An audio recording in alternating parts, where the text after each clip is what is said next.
Hi, this is Charles Hoskinson broadcasting live from warm, sunny Colorado. Always warm, always sunny, sometimes Colorado. Today is February 21st, 2024. And I'm making a video to talk a little bit about our Cardano ecosystem, something near and dear to my heart. So as many of you know, since we've been kind of the first mover in this ecosystem, we know many projects and we interface and interact with many projects in space, whether they be World Mobile or it be AXO or it be Sunday Swap. Some of these projects, because I set up the C fund, we actually took an investment in and own part of. And some of these projects we have no relationship to, but we wish them well. And they're doing interesting and novel and unique things on the Cardano blockchain. So what I've been trying to do lately is host a series of Twitter spaces to engage with various projects to showcase what they're doing. Now, the intent of these Twitter spaces is not to endorse those projects or say that you should consume them or be part of them, but rather just to showcase that project so that people can better understand what's being built on Cardano.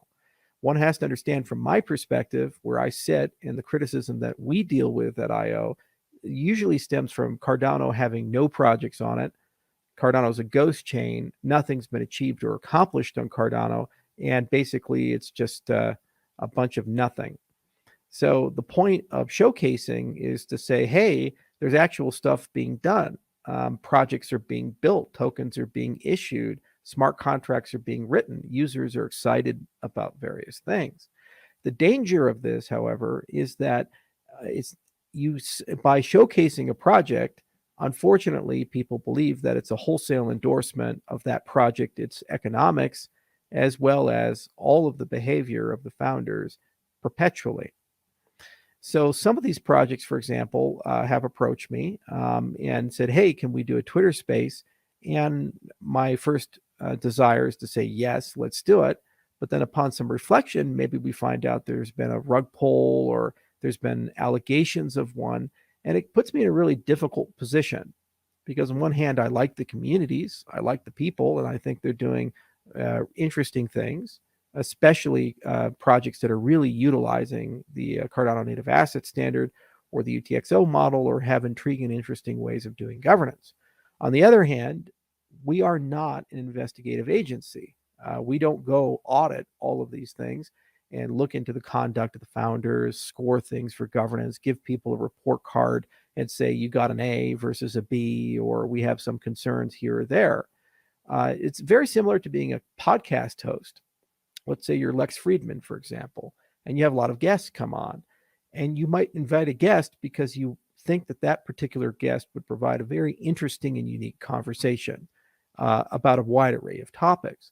But what if one of those guests that you invite on at some point in their life did something wrong or is in the middle of something wrong? They're a very controversial figure. Well, just by platforming that guest, some people feel that that's an endorsement. Some people feel that that means you're embracing that person. You're giving that person a legitimacy by just being able to speak their mind and talk. As a project founder, I'm in a very similar role, and it puts me in a difficult spot because, as I mentioned before, my end goal is to showcase that Cardano not only has activity, the projects that are building on Cardano are right up there with the same level of passion, excitement, quality, and overall chance of success, in my view, as the projects being built at the moment. We have a great ecosystem. We have great people. And we have so much to share that's unique about who we are. And it would be a shame if some squabbles are here or there or some legitimate concerns here and there derail the entire endeavor of showcasing things.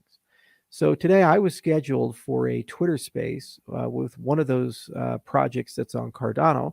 And there's been a bit of confusion lately about some of the things that have been happening there in that particular project. So several people messaged me and said, hey, what are you doing? Why are you hanging out with these people? Or we feel that there's an issue. I said, well, that's a good point. I don't know a lot about it.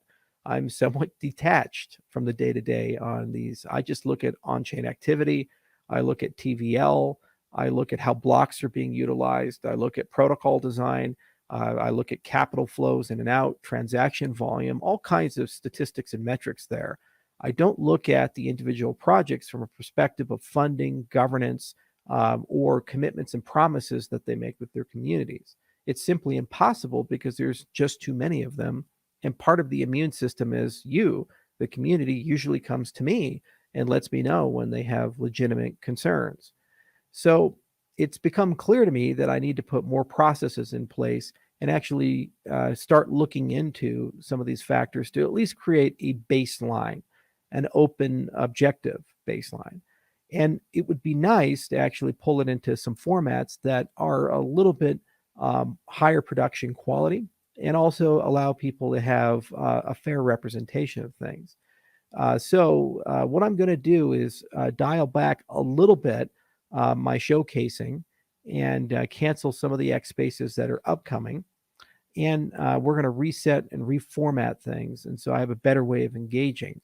And probably what will end up happening is we'll announce that we think it's going to be fun to showcase a project, have an open process to solicit questions about that particular project, and maybe have it as an interview or something along those lines. In this way, I can make it absolutely clear that it's not my intent to endorse. It's not my intent to say this particular project is awesome or not awesome, but rather just give a platform for that project to, through my platform, broadcast its existence and showcase that Cardano has a lot of really cool and interesting things going on. And hopefully that will allow people to connect, discover new things, and then ultimately showcase that Cardano as a whole is a great ecosystem. That has always been my intent. So I know this will make some people upset. This will make some other people happy. The nature of my role is no matter what I do, I piss somebody off. So you might as well piss them off for the right reasons. And the right reasons of always erring on the side of correctness, accuracy, and of course, accomplishing the end goal of showcasing the ecosystem as a whole. I think that's a pretty good position to be in. So thank you so much for listening. And I'm sorry for the people disappointed. And I'll see you guys soon. Cheers.